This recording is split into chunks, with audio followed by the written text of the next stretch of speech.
Ladies and gentlemen. Is this thing on? Is this thing on? In this day and age of streaming services offering us options on top of options, it's become easier for us to gravitate towards media that we prefer, media that we feel reflects our identity or our values, our culture. And so one of the terms that you hear tossed around so much nowadays is media representation. So here's me talking a little bit about it and why it's important. Feel free to pause after this first clip to try to answer for yourself. If you can get it right in the comments without, listening to the answers given, please let us know if you could take the challenge or not. I've done this at a few different high schools and colleges, and I've gotten a range of responses. Some people knock it out of the park, but please enjoy, and shout out to all the homies in Impound Comics Imprint. We see y'all doing your thing over there. Can you name 5 black superheroes that don't have lightning powers? Lightning. Does laser count? Laser's not lightning. Okay. All right. Impound. Let's see. Ooh. Black Panther. Luke Cage.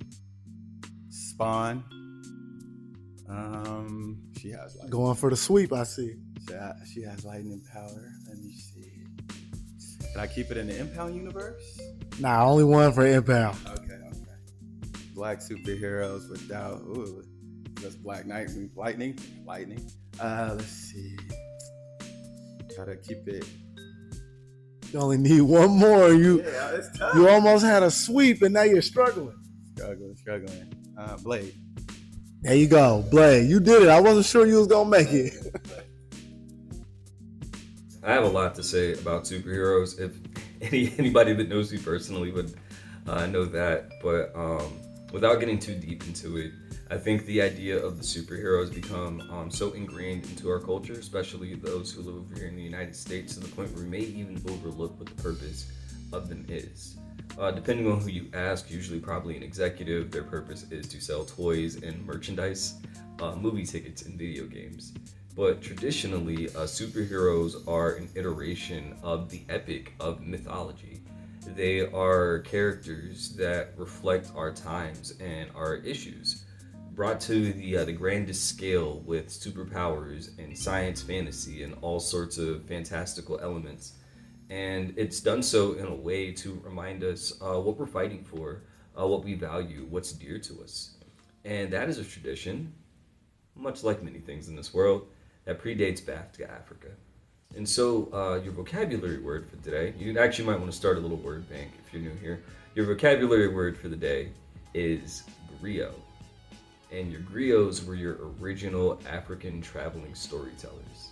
And to exemplify the enduring power of the griot, I have an excerpt from the Somali poet MC Kenan from his piece, Until the Lion Learns to Speak, which is an interpretation of an old African proverb passed down by the griots. I performed it a bunch of times, so enjoy some footage of that. Just think like a heartbeat, like a quick 1, 2,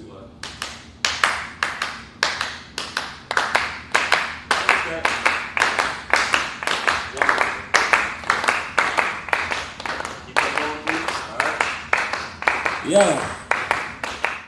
Until the lion learns to speak, the tales of hunting will be weak. My poetry fails to be discreet. My poetry hails within the street. It's traveled across the earth and seas, from Eritrea to the West Indies. It knows no boundaries. It studied in parts of Greece. Thank you, y'all. See, that wasn't too bad, right? That was hard. And so the message of the poem is for all of those who may not get the chance to tell their story to do so. Because if not, we may not hear it, and we'll get used to the same old style of storytelling. Whether you're a Black American, Brown American, queer American, any other exceptions to what are often enforced on us as cultural norms, you could effectively see yourself as the lion in this poem. And until you learn to use your platform and to speak up and share your experiences with others who may have a similar experience, you may not know just how far that story can go. So until the lion learns to speak, the tales of hunting will be weak. our likeness, our mane, is not meant to be hung on a fireplace mantle to tell stories about. Our heads deserve to be on our shoulders, in our villages, around our children and our families, sharing stories for years to come. So that, in essence, is the art of the griot. Your griots back in ancient African times were the flyest, the smartest, the funniest, most clever person in your village, and we'd conjure together in gatherings, much like at your juke joint, at your disco, at your cypher, at your art show, and we'd confer around these people that could tell stories and jokes and really captivate an audience and spread a message. That poem was passed down around the continent before Kanan put it on wax through the art of hip-hop, through which my ears in receiving it have been able to interpret it and share it through my poetry career. So it's effectively made its way from Africa to your ears now through the internet, all through the power of this griot storytelling tradition. And for any of you out there in the audience wondering, yes, the griot tradition is alive and well. Whether you're a person who feels compelled to share their thoughts and opinions on movies, media, and current events, or a person who just finds themselves freestyling to themselves when they're bored at work, the spirit of the griot lives within you. It's this innate desire we have to use our creativity and our flavor to enrich the world around us through stories and idioms that people remember for ages to come. Three of my favorite examples of modern day griots would include comic panelist turned cartoonist Eric Magruder, known notably for his series The Boondocks, the late great Dwayne McDuffie, who really put a lot of the heart and soul that we remember from the DC animated universe to the page and to the screen, and retired MC and current flute enthusiast Andre Benjamin, formerly of Outkast, who created his own cartoon world with his Cartoon Network series Class of 3000. If you missed out on it, please go look it up. It's got some bangers. Shout out to everybody that's eating peanuts. Y'all know what's up. Peanut butter, a peanut brittle, peanut with some jelly and crackers in the middle. One of the most famous characters in the griot storytelling tradition is Anansi the spider. Anansi is often depicted as this spider or spider-like being who is clever and uses his quick wit and creativity in order to solve his problems. If you have this book at home on your shelf, you know how it's a wonderful story of how he convinced the gods to leave the moon in the sky for us. Won't spoil that for you here.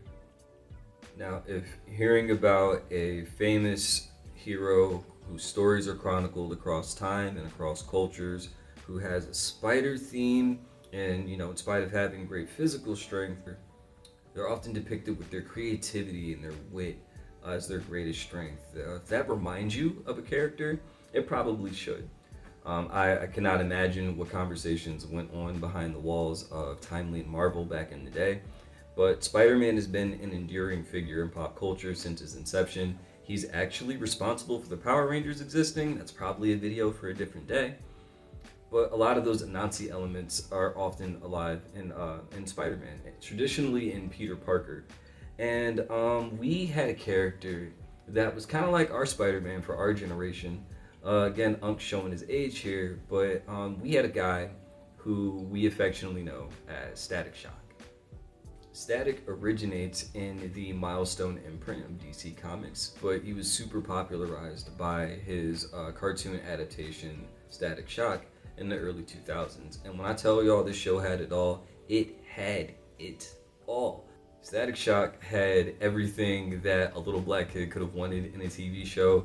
I'm talking, I had cameos from the NBA All-Stars while I was watching the NBA All-Star Weekend as a kid. Little Romeo does the theme song and it still bangs to this day. There's, honest to God, a Beyonce reference that is one of the best jokes in the whole series. Batman's not going to be happy when he hears how you've been treating his guests. And you really don't want to see Batman unhappy. First, we don't have guests here. And second, I'm Batman. And I'm Beyonce. You know this kid? He says his name's Beyonce. But not only that, because the DC animated universe was running at the time, there was a lot of cross promotion. As Static became more and more notarized as a hero in his local community of Dakota, he was mingling with other superheroes. He's over here rubbing shoulders with Superman and Batman, Green Lantern, the rest of the Justice League. Like, if this was in 2026, he would straight up be getting industry plant allegations a la Dochi like a solid years ago, because he was getting recognized by all of the GOATs for putting in work immediately from the rip. There's even an episode which was super dope to me. It was one of my first times really thinking like, wow, I'd like to go see the continent as a kid, was when Static gets to go to Africa with his family, and over there teams up with an African superhero with the spider motif named, you guessed it. I'll miss you too, Anansi. I never knew how important it would be to meet a role model like you. Role model? Yeah, a black superhero. I don't know, it validates me somehow. Heroes come in every color, my friend. I know. It's just that sometimes I wish there was a black superhero back home for folks to look up to. Oh, but there is. And he is my hero too. So Static was able to do so many things at once. It had a widespread appeal, but also was able to speak very potently and very prominently to its black audience. It had this boldness, this bravery to go tackle tougher issues. Static was talking about gun violence and bullying before school shootings became as widespread as they've become in the United States. There's an episode where he's trying to help a young supervillain who's experiencing homelessness, and the cold that she feels is manifesting into her icy powers freezing over the city. And there's even an episode I'll always remember where a villain turned hero teams up with Static, and he realizes while they're trying to defuse a bomb and save people that he's been experiencing dyslexia. But as he had spent years away from the classroom doing supervillainy, he'd fallen off in his education as well. And so you're probably hearing all this and thinking like, well, this show sounds amazing. What happened to it? Why don't I know about it? And well, that's because it was canceled. Yeah, y'all should have seen that one coming. And why it was canceled stings even more. I mentioned Spider-Man's longevity and staying power to emphasize how much time Marvel has had to try many different things with the character. I think another thing that's really interesting of note, and this could be a topic for another time too, is that the world and popular culture have shifted greatly from when a lot of these characters were originally written. You know, while Stan Lee and Jack Kirby and Steve Ditko were working in New York City in the 60s, in communities that had been reflected on the streets by different sorts of people. If you've seen a Spike Lee joint at any point, or The Get Down, you'll see that New York was very black and very Latino, very Asian, but a lot of times that didn't show up to an even proportion in the media because a lot of the country was still very openly racist.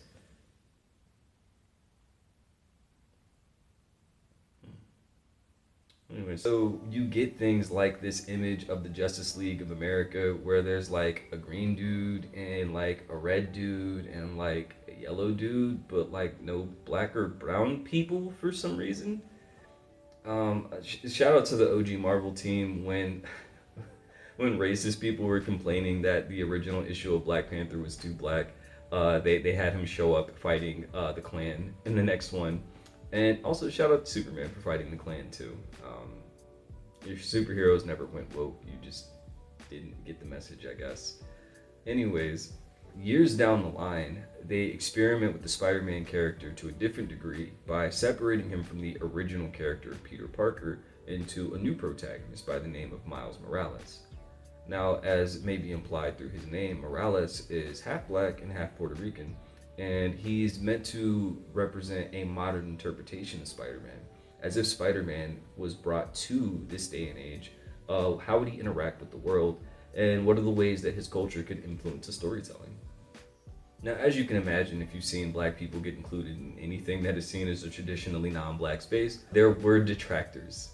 In spite of Miles having a really dope debut and growing to be such a huge crossover character with movies and video games and all the merchandise that you could imagine, you're getting a faction of Marvel fans who have said that Miles Morales is not Spider-Man.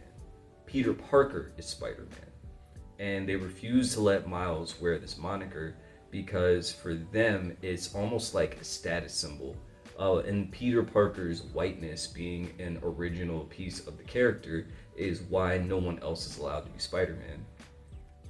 And that's why I think it was really cool for the Across the Spider-Verse team to play on that idea. In the first movie, we find out that not only is there more than one Spider-Man, but there are all different sorts of spider creatures across the Spider-Verse. And in Across the Spider-Verse, we find out that list goes to an insane degree.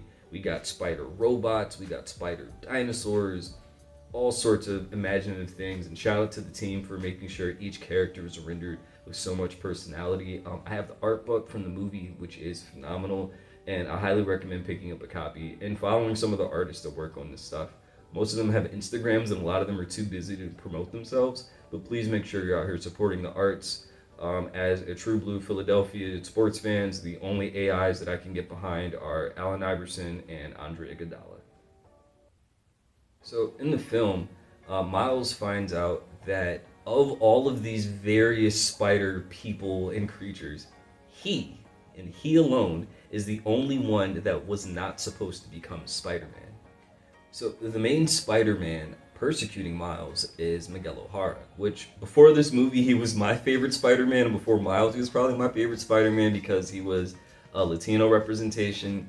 But it's actually pretty apt now how him being white Latino and him persecuting Miles, who is black Latino, that's, I don't know if Marvel intended or not, but there's definitely some stuff to unpack there. If you're my Latino community, you know exactly what I'm getting at. But anyways, during the dramatic confrontation between Miguel and Miles, Miguel is telling Miles that he does not belong, that he is not Spider-Man, that he does not deserve to wear that mask to bear the great power nor the great responsibility.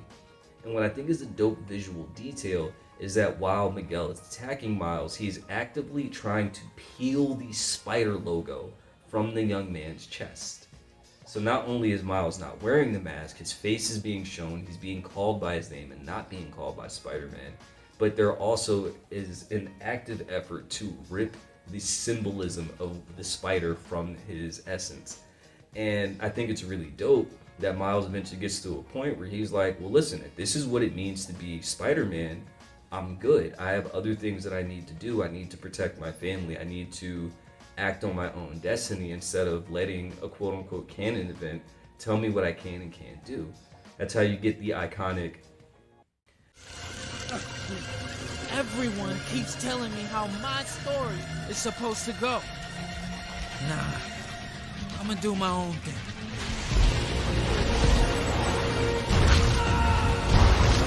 So in this moment where Miles uses his creativity and his cleverness to solve this problem and creates his own path, even if the people around him aren't calling him Spider-Man, he's proven to all of us that he lives to the code, he lives up to the idea and the example of Anansi.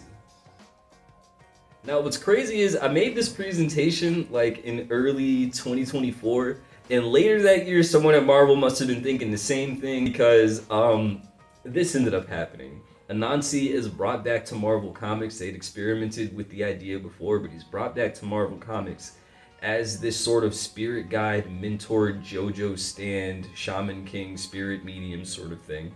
And it's absolutely awesome. He stands up to Boss, the Panther God. And if y'all know Marvel and you know Black Panther, you know Boss doesn't take any trash talk from anybody. So it's this dope monumental moment. And also in this moment, notice that Miles doesn't have his mask on either. But this, along with attempts to redesign his costume, shout out St. Chase, with giving Miles new powers, it would be so dope to just lean into this and make him his own new character. They've already basically committed to giving him like anime lightning powers. There's the crazy scene from the second Spider-Man PlayStation game. I've always said, you can have different interpretations. Is that Goku? Hi Goku, you're here to save me. What's that golden light? Is that Spider-Man? And he's got like a sword now. Like you could see them leaning into these Eastern anime influences to try to help him carve out his own unique identity. So it'd be cool if maybe Miles Morales was like some kind of like Thunder Spider character. No, No, not like that. The Miles Morales' Thor What If comic is hilariously embarrassing. It is a shame that this exists, but it's what happens when you don't have thoughtful representation, when you don't have black voices in the room to tell you, hey, this isn't cool. That sneakers on the power lines in the hood means that usually someone died there. So this whole scene just feels very, very out of touch and very wrong. My pops tells me a story all the time. He grew up in the deep south in Georgia, that when he got to meet his squad after making it through boot camp, he met a white man who, honest to God, said, I've never met a black person in person before. Which is crazy, because this guy, this young man at this time must have been at least, like, you know, old enough to enroll in armed service, and had gone all those years without seeing a black person. So you can imagine potentially what misconceptions he was taught about black people. I've been on vacation in the Philippines before with bumping into Filipino people that have never seen a black person in person before. We ended up in a bar at one point, and the DJ thought I was Wiz Khalifa, so we got free drinks that night.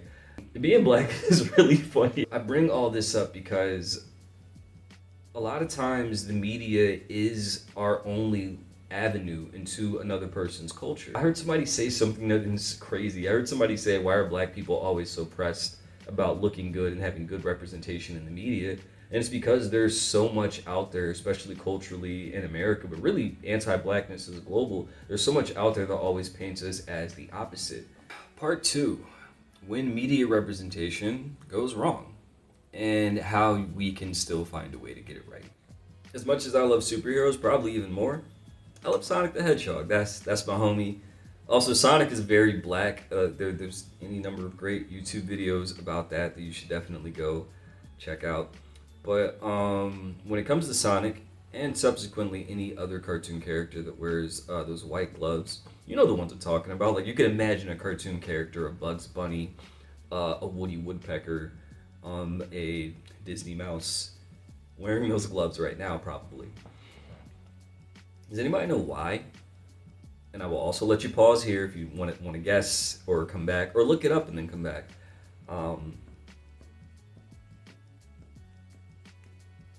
If you were guessing racism, correct. Yeah, it's crazy how that keeps popping up, right? This probably comes as no surprise, but the House of Mouse has left quite the imprint around the world with their cartoons and media.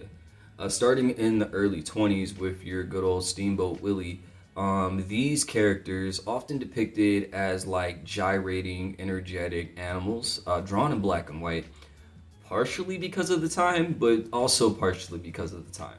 For anyone not aware who needs a refresher, minstrel shows were among the most popular styles of entertainment in the United States, especially in the South, during the late 18 and early 1900s. Minstrel shows would depict a group of usually white actors, but sometimes poor black actors that didn't have another option, would participate in these slapstick arrangement comedy shows with skits and physical gags. All the stuff you'd associate with like maybe Three Stooges or Looney Tunes, that style of entertainment, has its origins largely in minstrelsy. And in it, white actors would tarp their face, completely cover it with tar, so that their skin was black, and then they draw on their lips exaggerated large pink lips, and in order to save on tar, they would wear white gloves in order to not have to dye their hands. And that style was copied almost one for one into the Disney cartoons. So any cartoon or character that was inspired by the Disney design ends up carrying this legacy of racism.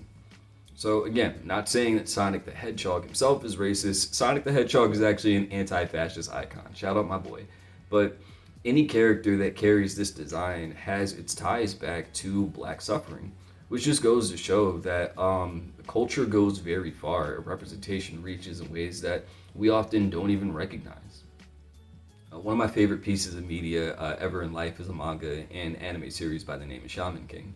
One of its protagonists had a really interesting design the first time he shows up in the manga and subsequently in the anime. It's on your screen. I promise this is going somewhere good. Please don't drop my fave. See, the thing about it is it's important to examine the context in order to unpack the harm that's being done. While this is a negative stereotype, the way that Joko, which also, oh my god, he's Joko later on when they change his name, but his name is originally Chaco. So not only does he look like this, but this man's name is Chaco Love. I'm not helping my case with this, but remember earlier when I mentioned that I've met a group of Filipino people in the Philippines in 2017 that had never seen a black person in person before. The author of Shaman King was growing up in the 70s and the 80s. He's only getting bits and pieces of the black media as they sleep through the cracks and make it to over there. But with a lot of American media being inherently racist, or at least built on racist traditions, a lot of the depictions of anime that he saw inspired by these designs, inspired by American designs, ended up leaving a mark on the way that he would draw his own character. It being the early 90s, it's highly likely that Takei was influenced by the designs found in a series like Cyborg 009, maybe some like throwback reruns of Fat Albert, maybe some 90s hip-hop, maybe some stuff like Nas and Mobb Deep, and maybe news footage of the United States in the Los Angeles Rodney King riots. This combination of factors obviously ended up being an influence on Joko and his gang's design. And Joko actually ends up being a really dope character. He actually, of the main 5 characters, is the strongest. Like, when they ever let the black guy be the strongest one in the group? He reaches a new level before the rest of the characters. He has an amazing arc and growth. And so it's cool that later renditions of the story depict him in a way that have these more racial design elements removed. The author didn't stay on his high horse and say, well, this is just my culture and this is the way we get down. He recognized the harm that was being done in that design and recognized that he had an audience that includes black people in other countries and other languages, and says, I can do better by the people that are moved and that support my work. So, yeah, if you ever go check out Shaman King and you think Joko is super dope, just know that an added element of his dopeness is the fact that the creator felt the need to make sure he was depicted in a proper way for the fans that look like the character that he loves so much that he shared with us. 今さら泣いても知らねえからな。オーバーソウルスピリット・オブ・ウィンド、その語源は風の神に由来する吹き荒れろゴッドブレス・ハリケーン。 If you like more dope black characters and more dope black stories from a dope black creator, feel free to check out Dreamer's Playlist. That is my shameless self-promotion. I'm super thankful for anybody that took the time to watch through and listen to all this. I hope you learned something. I hope this inspired you to go check out some more art to spark a new conversation. And I hope you stick around for more stuff like this. Shout out to Watu Moja for always having my back, for helping me grow creatively and professionally, and for investing in me taking the time to use this platform to create more informational and cool stuff for you guys. This has been Mr. Reed Starwind, your interstellar storyteller, at your service. Follow me on the things at Mr. Starwind on Instagram, at Dreamer's Playlist, at Watu Moja, and this will not be the last time you hear from us in this format. And so until then, be good to yourselves, be good to each other, and we'll see you soon. Peace. I think being a writer that the reader knows is black puts a lot of the mainstream, I say mainstream, I mean white readership on edge. I mean white male readership on edge. They're really looking for some proof that I'm trying to, the phrase I get all the time is I'm always trying to shove my agenda down their throat, which seems sexually charged to me. I don't know.